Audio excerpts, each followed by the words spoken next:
O mandado de segurança é a ação adequada para a declaração do direito à compensação, tá?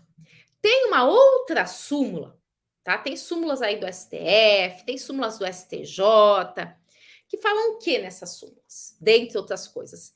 O núcleo delas é o mandado de segurança não se presta para substituir ação de cobrança. Então, no mandado de segurança, ele não é uma ação condenatória. Porque o que é uma ação de cobrança?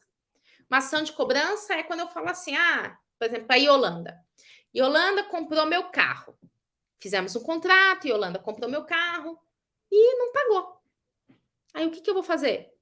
Né? Vou fazer uma cobrança da Yolanda. Tá? Vamos dizer que nem é execução, vamos dizer que não tinha lá todos os termos lá para ser um título executivo, etc. Mas eu vou falar assim, não, eu fiz um contrato com a Yolanda, foi um contrato verbal, então vamos aqui entrar com uma discussão aqui, né, se ela comprou ou não, qual é o valor. Mas fiz um contrato com a Yolanda, tenho o direito de receber. Juiz, então reconheça aqui o nosso contrato e condene a Yolanda a me pagar. Veja, quando eu falo de uma ação de cobrança, eu tenho a condenação de uma das partes a pagar a outra parte aquilo que ela está cobrando. Me pague. Esse é o pedido, me pague. O mandado de segurança não se presta para isso. A ideia do mandado de segurança é que ele não é uma ação condenatória. Ele é uma ação com viés declaratório. Então, sempre que eu vou pedir no mandado de segurança, tem que ter o viés declaratório. Então, se eu fiz o pagamento indevido de determinados valores, eu posso pedir, por meio do mandado de segurança, que o juiz reconheça que houve esse pagamento indevido e que ele declare. Olha só, a compensação não é feita no mandado de segurança. A compensação é feita depois na via administrativa. Mas o que o juiz vai fazer? Declara. O mandado de segurança constitui ação adequada para declaração do direito à compensação tributária. Então, o que eu peço no mandado de segurança é: juiz, reconheça, declare o meu direito de reaver por compensação aquilo que eu recolhi indevidamente nos últimos 5 anos. E eu ainda acrescento mais: devidamente atualizados. Se é da esfera federal, atualizados pela Selic, atualizados pelo mesmo índice que a Fazenda Pública utiliza para corrigir os débitos tributários. Então, pode ser o mandado de segurança utilizado com essa finalidade. E aí, vem uma outra súmula que eu quero colocar aqui para vocês, que isso vai inclusive levar aqui para a resposta da pergunta do Marcelo lá em cima, né? Que é o seguinte: temos essa outra súmula aqui, vou até colocá-la maior, do STJ também. Súmula 461 do STJ. O contribuinte pode optar por receber, por meio de precatório ou por compensação, o indébito tributário certificado por sentença declaratória transitada em julgado. Então, vejam só, nós temos duas súmulas super interessantes aqui do STJ. Uma primeira súmula falando especificamente do mandado de segurança. Por quê? Porque naquela ocasião, naquele momento, vamos lembrar que as súmulas, elas decorrem o quê? De uma determinada controvérsia que surgiu em um determinado momento. Então, nesse momento, a história dessa súmula aqui, o que acontece? A história dessa súmula é porque o contribuinte, né, algum contribuinte ali no leading case, né, ou nas situações, os contribuintes estavam entrando com essas ações, entrando com mandado de segurança e pedindo no mandado de segurança para o juiz declarar o direito deles compensarem o indébito tributário dos últimos 5 anos. E aí, o que a Fazenda Nacional alegava? Falou assim, não, Porque já tem súmula falando que mandado de segurança não se presta para ação de cobrança. Então, aí o que precisou? Precisou vir o judiciário, precisou vir o STJ para falar assim, não, mas para declarar o direito a reaver esses valores por meio de compensação, ela é legítima, sim. Então, essa súmula fala isso. Você pode pedir, e até aqui o consultor jurídico aqui colocou um comentário, né? Para não ter que suportar com ônus de sucumbência, caso a tese não tenha êxito, melhor se valer do mandado de segurança e pedir a compensação, né? No caso, por exemplo, ele está mencionando do limite de 20 salários mínimos na contribuição de terceiros. Exatamente.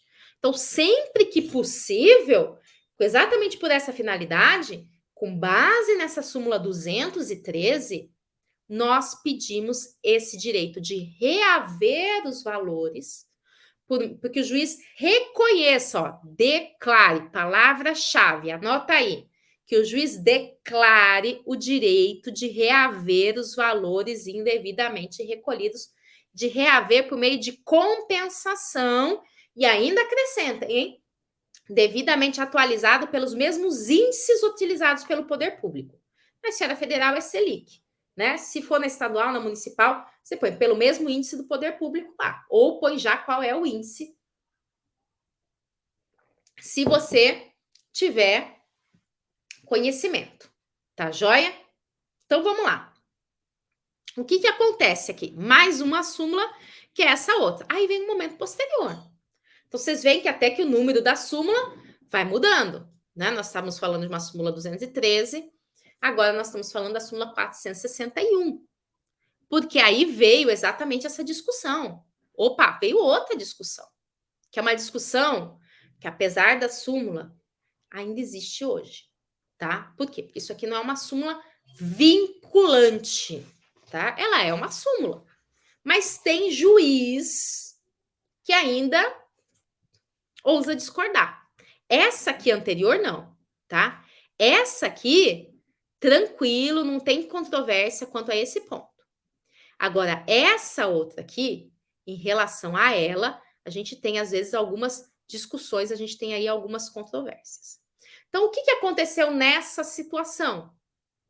Né? O contribuinte impetrou o mandado de segurança, o contribuinte ingressou com uma ação judicial e pediu, no pedido dele, o direito de que o juiz declarasse. Tá? Então, vejam só que é uma sentença declaratória. Ele não fala que é só em mandado de segurança. Fala sentença declaratória. Pode ser uma sentença declaratória ordinária, pode ser uma sentença declaratória no mandado de segurança. Então, se o juiz, o cliente foi lá, né? O empresário, o autor da ação, o impetrante, foi lá e falou assim: juiz, reconheça que esses valores que eu recolhi são indevidos. E declare o meu direito de reaver esses valores em relação aos últimos 5 anos. E aí foi feito um pedido assim, então, genérico, tá? Não estava especificando se era por compensação, se era por impecúnia, né? Por precatório. Não mencionava isso. Então, a decisão do juiz foi: tá bom, declaro, concedo, ganhou, etc., julgo favorável, declaro o seu direito de restituir esses valores dos últimos 5 anos. Aí chegou na hora da restituição, foi que o contribuinte quis optar. Aí ele falou assim: eu quero fazer isso aqui por precatório, não quero fazer por compensação. Né? Eu quero em dinheiro, porque assim, eu não tenho com que compensar. Tem situações que tem esse caso, tá? Né? Até fazendo aqui um outro à parte em relação a isso, eu normalmente, eu gosto mais, eu recomendo e acho mais vantajoso para os clientes fazer a compensação. Por quê? Porque a compensação é imediata, né? Então, a partir do momento que você teve a sentença transitada em julgado, né? Você pega essa sentença, informa o poder público, no caso da Receita Federal, habilita, né, esse crédito junto à Receita Federal. E aí você passa a compensar. Ou seja, em 30, 60 dias, o contribuinte já está aproveitando esse valor. Se ele é uma empresa que está ativa, né, ele tem, por exemplo, folha de salário todo mês. Então, todo mês ele tem que recolher lá valores sobre folha de salário, ele tem que recolher PIS e COFINS, ele tem que recolher tributos todo mês. Então, se ele tem um crédito, um determinado valor reconhecido, é mais vantajoso para ele já pegar esse valor aqui e já começar a aproveitar, porque é imediato nesse caso. Sendo que para receber em pecúnia, né, habilitar lá no precatório, por exemplo, pode levar anos, né? Então, normalmente, o contribuinte opta por fazer a compensação tributária. Mas, às vezes, no meio do caminho, imagine que o contribuinte, já aconteceu isso em caso concreto meu, hein?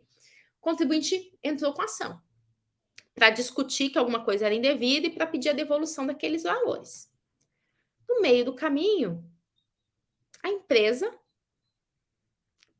ficou inativa, né? Cito caos, problemas financeiros, etc. Tal. Eles não chegaram a fazer a dissolução da empresa, mas começaram a, o quê? A ter uma empresa inativa, uma inatividade da empresa.